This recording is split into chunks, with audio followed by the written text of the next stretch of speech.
Principal ma'am ಇವರು, admin ma'am ಇವರು, ತಾರಾ madam ಅಂತ ಹೇಳಿ. ಇವ್ರ ತೋಟಕ್ಕೆ ಬಂದಿರೋದು.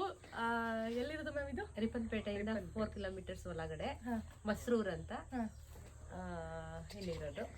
ಚೆನ್ನಾಗಿದೆ ಮ್ಯಾಮ್, ಖುಷಿ ಆಯ್ತು ಕರ್ಕೊಂಡ್ ಬಂದಿದ್ದಕ್ಕೆ. ಬೇಕು ಎಲ್ಲ ಗಿಡಗಳನ್ನು ಹಾಕೊಂಡಿದ್ದಾರೆ. ಆಪಲ್ ಮೇಡಮ್, ಇದೆ ಆಪಲ್. ಇದು ಆಪಲ್ ಮ್ಯಾಮ್? ಆಪಲ್ ಆಕ್ಚುಲಿ ಕಾಶ್ಮೀರಲ್ಲಿ ಬೆಳೆಯುವಂತದ್ದು ಆಪಲ್. ಬಟ್ ನಾವು ಟ್ರೈ ಮಾಡೋಣ ಅಂತ ಇಲ್ಲಿ ಹಾಕಿದೀವಿ.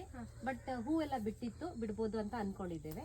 ಚೆನ್ನಾಗಿ ಬರುತ್ತೆ ಅಂತ ಅನ್ಕೊಂಡಿದೀವಿ. ಕೆಲವೊಂದು ನಾವೇನಂದ್ರೆ like foreign what is that exotic plants ಕೂಡ ನಾವು ಟ್ರೈ ಮಾಡ್ತಾ ಇದೀವಿ.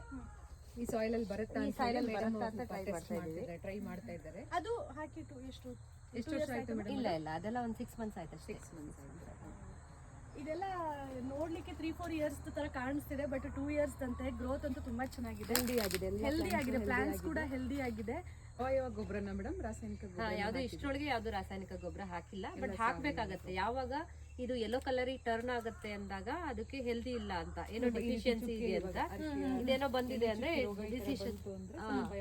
ಅವಾಗ ಏನೋ ವೈಟಮಿನ್ ಡಿಫಿಷಿಯನ್ಸಿ ಇದೆ ಅಂತ, ಅವಾಗ ಅದಕ್ಕೆ ಟೆಸ್ಟಿಂಗ್ ಮಾಡಿ ತುಂಬಾ ಚೆನ್ನಾಗಿದೆ ತಾರಾ ಮೇಡಮ್. ಚೆನ್ನಾಗಿದೆ ಮೇಡಮ್, ಖುಷಿ ಈ ಒಂದು ಶಿಕ್ಷಣ ವೃತ್ತಿಯಲ್ಲಿ ಇಟ್ಕೊಂಡು ಈ ತರ ಒಂದು ಅಗ್ರಿಕಲ್ಚರ್ ಅಲ್ಲಿ ಇಂಟ್ರೆಸ್ಟ್ ತೋರಿಸ್ತಾ ಇರೋದು ಬಹಳ ಬೇರೆಯವ್ರಿಗೆಲ್ಲ ಸ್ಫೂರ್ತಿದಾಯಕವಾಗಿದೆ.